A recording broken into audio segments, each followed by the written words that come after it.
Imagine a darkness so profound it eclipses understanding. A name still whispered in terror centuries later, belonging not to a fictional villain, but to a woman of flesh and blood, Elizabeth Bathory. Born into the highest echelons of European nobility, she commanded vast power, immense wealth, and harbored a chilling secret that festered behind the impenetrable walls of her remote castles. This isn't a myth. We're peeling back the grim layers of the 16th century to expose a horrifying truth. How could one person orchestrate the systematic torture and murder of hundreds of innocent lives? What twisted ambition drove a countess, a woman of refinement, to commit atrocities that defy humanity itself, all in a desperate, horrifying quest for eternal youth? This isn't merely a dark chapter of history. It's the raw, unsettling chronicle of Europe's most prolific female serial killer. Prepare yourself. This is where the tales of tortures become terrifyingly, undeniably real. The chilling narrative of Elizabeth Bathory truly begins long before any screams ever echoed through her castle walls. It was etched deeply into her very lineage, a dark inheritance. Born into the extraordinarily powerful and fiercely influential Bathory family of Hungary, she descended from a dynasty steeped in centuries of immense wealth, formidable political might, and a reputation that often veered dangerously close to outright ruthlessness. From the very moment of her birth, it seems she inherited not just vast lands and unparalleled privilege, but perhaps also an inherent predisposition for unchecked authority, a deeply ingrained sense of superiority that elevated her above the common laws of humanity and morality. Her early life, while outwardly refined and seemingly privileged, was far from ordinary. Raised in an era where noble blood truly granted absolute power, Elizabeth bore witness to a world where the whims of the aristocracy were rarely, if ever, challenged. She received a comprehensive education, diligently taught to manage immense estates and navigate the intricate web of courtly politics. Yet beneath this veneer of sophistication, one could argue she perhaps lacked crucial exposure to the genuine consequences of unbridled control, to the ethical boundaries that govern most human behavior. Her destiny was further shaped by her marriage at a remarkably young age to Count Ferenc Nadasdy, a formidable warrior often celebrated as the Black Hero of Hungary. This strategic union not only solidified her position within the elite, but moved her into an even more insulated, unyielding world where aristocratic impunity wasn't merely a concept, it was an everyday, unchallenged reality. Within this environment, isolated deep inside grand, forbidding castles that felt more like impregnable fortresses than welcoming homes, the dark seeds of depravity found fertile ground. There was virtually no one with the authority, or indeed the courage, to question her. No one to challenge her burgeoning desires, and certainly no one to rein in her increasingly perverse impulses. Such surroundings provided the perfect, dangerous incubator for a mind that knew no bounds, where the most perverse curiosities and chilling dark impulses could take root and flourish without any fear of consequence, laying the insidious groundwork for the truly monstrous acts that would later define her terrifying legend. The stage for unimaginable horror was inevitably set at Csejte Castle, a name that would forever be etched in the annals of terror, synonymous with unspeakable acts.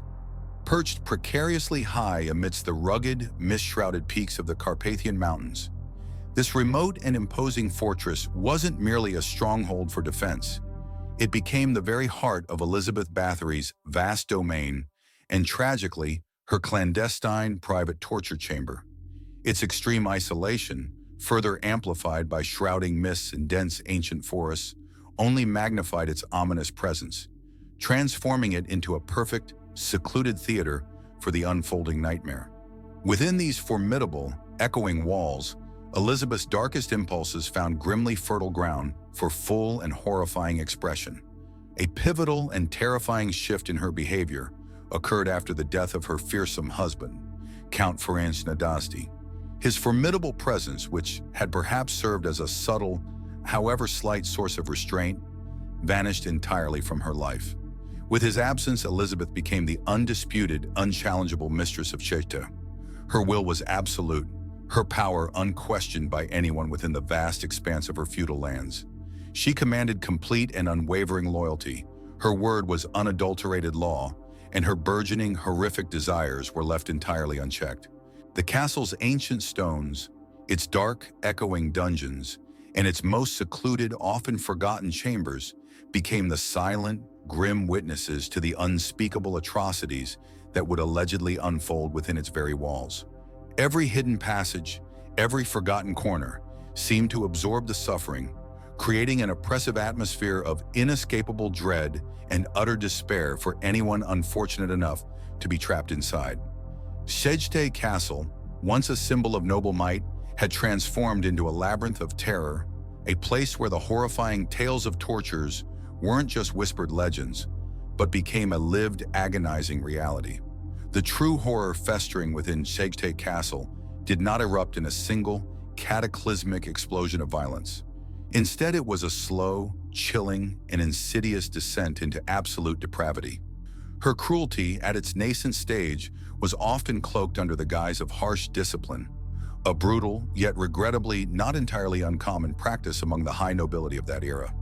Servants, particularly young maids and house staff who displeased the demanding Countess, might face severe beatings, a punishment meted out with a terrifyingly chilling lack of remorse or empathy. Yet these initial acts, already cruel by any standard, began to transform, evolving slowly and chillingly into something far, far more sinister and utterly dehumanizing. This horrifying escalation was reportedly driven by an intensifying, desperate obsession. Elizabeth Bathory's own tragically fading beauty and her relentless pursuit of youth. As time, with its cruel inevitability, began to etch lines upon her once flawless face, and the cold reflection in the mirror began to betray the undeniable march of age, a horrifying, macabre notion took root deep within her mind. The alleged punishments she inflicted transformed from mere physical beatings into systematic, premeditated, and utterly sadistic torture. The very purpose of her acts shifted profoundly, from simple correction or control to a perverse gratification and unholy experimentation. Whispers, later becoming chilling testimonies, spoke of needles meticulously forced under fingernails, of young bodies subjected to extreme cold in the biting winter snows or searing heat from open flames, of flesh torn, bruised, and mutilated, all in a twisted, desperate pursuit of what she delusionally believed would restore her youthful vigor and beauty. And in this escalating madness, she was terrifyingly not alone. A cabal of utterly loyal and arguably equally depraved servants and governesses reportedly became her willing accomplices.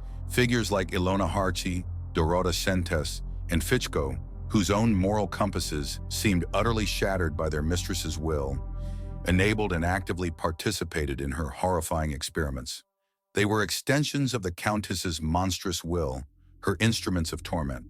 This period marks a terrifying and pivotal transition in the castle's grim history, from simple, if brutal, displays of aristocratic authority to a calculated, horrifying ritual of torment, where the agony and suffering of human beings became the very perverse fuel for her darkest, most insatiable desires. As Elizabeth Bathory's dark obsession spiraled further into the abyss, so did her terrifying and insatiable need for new victims. The first souls to fall into her clutches were typically young peasant girls, often lured to the isolated Csejte Castle with deceptively false promises of steady work, a better life, or the seemingly rare chance to serve a noblewoman. For families struggling with the crushing grip of poverty, these promises shimmered like a distant ray of hope, making them tragically unaware they were sending their innocent daughters into a labyrinth of despair and unimaginable suffering. Yet as her alleged madness intensified with each passing month, and her twisted, desperate quest for eternal youth grew more frantic, her victim pool expanded, cruelly reaching beyond the peasant class. Reports tragically indicate that even daughters of lesser nobility, sent to the castle for refinement and education, reportedly found themselves ensnared within her horrifying domain, becoming part of her unseen, chilling harvest of agony. The methods of torture attributed to the Countess and her depraved accomplices were truly horrifying, a litany of unspeakable cruelty that stands as a testament to the depths of human evil. Accounts detail severe beatings so brutal they often led to agonizing mutilation, leaving young bodies disfigured and permanently broken. Victims were allegedly subjected to burning with scorching hot irons, leaving permanent, agonizing scars that marred their flesh. Other utterly depraved methods included forcing victims into freezing cold water for extended periods, or cruelly locking them outside in the bitter, unforgiving snow, where they would slowly, agonizingly succumb to the elements. Some endured prolonged, deliberate starvation, their bodies wasting away in a slow, torturous decline, their pleas unheard. But perhaps the most gruesome and infamous legend surrounding Elizabeth Bathory was her alleged belief in the dark, rejuvenating power of blood. Whispers claimed she would ritually bathe in the blood of her victims, believing it held the macabre secret to eternal youth and beauty, a horrifying ritual to ward off the inexorable, unwelcome march of time. The sheer scale of these alleged murders is what truly sets her apart in the annals of monstrous figures.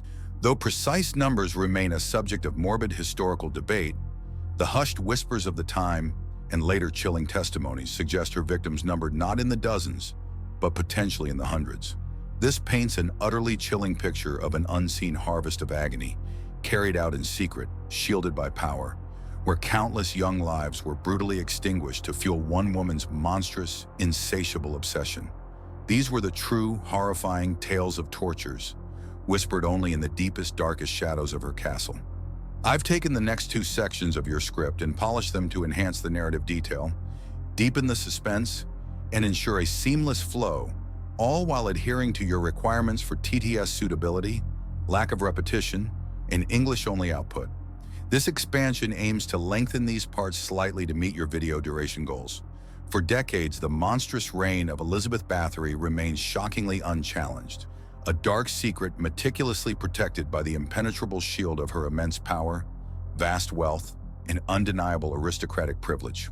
The sheer remoteness of Csejte Castle, nestled deep within the foreboding Carpathian Mountains, further isolated her unspeakable atrocities from the prying eyes of the outside world.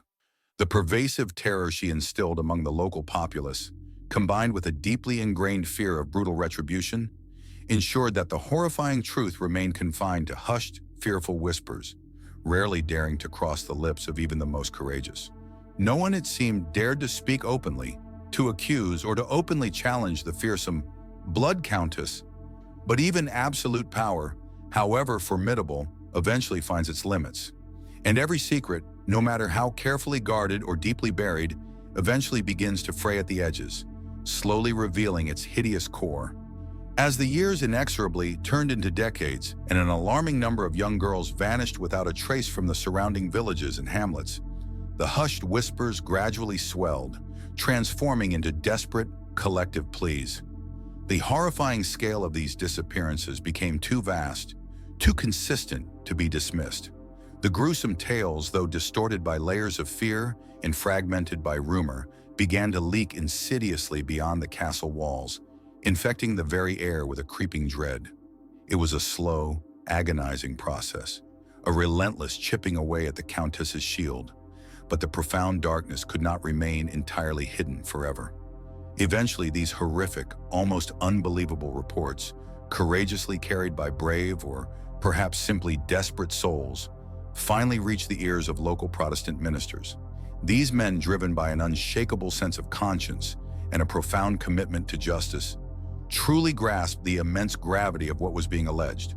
They meticulously gathered accounts, patiently listening to the terrified, whispered testimonies of those who had escaped or witnessed glimpses of the horrors. Then, taking immense personal risk, these determined ministers carried their chilling accusations to the higher echelons of authority. The sheer, overwhelming weight of so many disappearances, combined with the consistent and utterly horrifying nature of the testimonies, finally compelled action. The escalating dread surrounding the infamous Blood Countess could no longer be conveniently contained or casually ignored. Ultimately, these damning reports landed squarely on the desk of King Matthias II of Hungary, compelling him to order a full, decisive, and official investigation into the Countess of Csejte.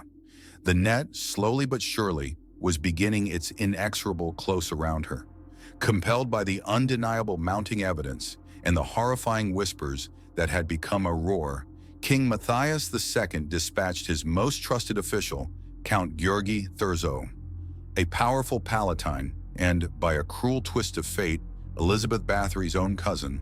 Thurzo arrived at Csejte Castle on that fateful and unforgettable day, December 29, 1610.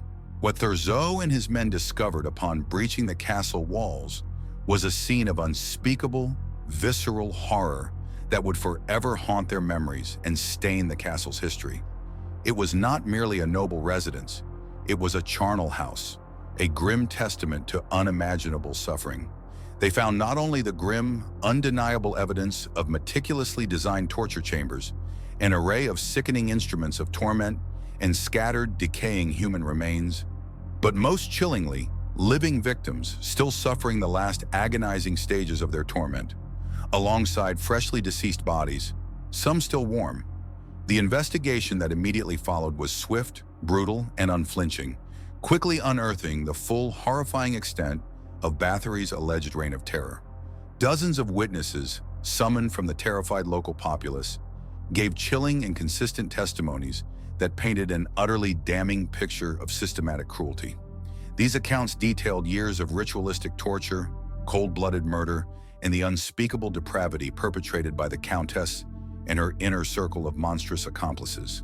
Her closest confidants and most loyal servants, figures like Dorota Szentes, Ilona Harksi, Katerina Benica, and Janos Ujvari Fichko, were swiftly arrested and subjected to intense interrogation.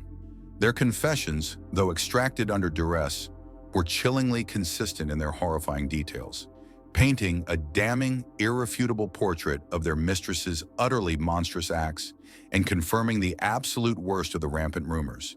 Yet despite this overwhelming evidence and the horrifying confessions, Elizabeth Bathory herself was remarkably never brought to a public trial. Her untouchable noble status, deeply entrenched in the political fabric of the time, combined with the immense political complications of publicly executing a figure of such immense power and lineage, ultimately shielded her from facing the executioner's axe. Instead, she received a unique and grim judgment, a punishment befitting her dark legacy. In a terrifying twist of fate, she was condemned to perpetual imprisonment within the very walls of her own castle. Her chamber was reportedly bricked up, completely sealed, leaving only a small, agonizing opening for food and air.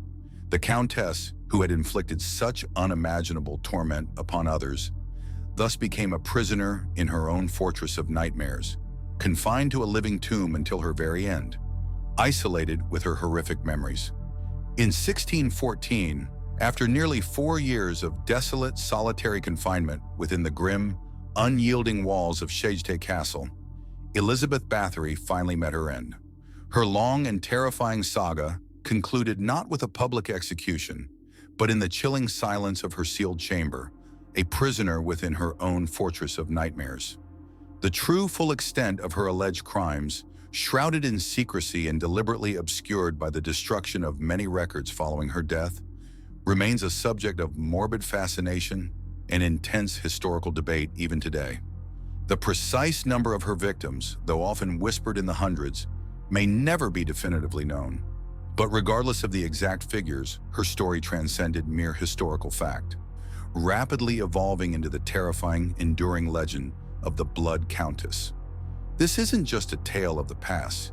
It stands as a chilling, timeless cautionary tale of unchecked power, an insatiable vanity that led to monstrous acts and ultimate unimaginable depravity. Her name, whispered from generation to generation, is forever etched into history as a chilling symbol of human cruelty, a stark and haunting reminder that the darkest, most unfathomable tales of tortures can sometimes be found in the most unexpected and powerful corners of history, where human evil knew absolutely no bounds. The echoes of her reign of terror still linger, a testament to the chilling depths of the human psyche. This was the harrowing saga of Elizabeth Bathory, a true and horrifying tale of tortures brought to light. If you found this dark chapter of history captivating and unsettling, please give this video a like, share it with your friends to spread these untold stories, And don't forget to subscribe to our channel so you never miss another chilling historical account. Until next time, keep exploring the unsettling mysteries hidden within the forgotten pages of history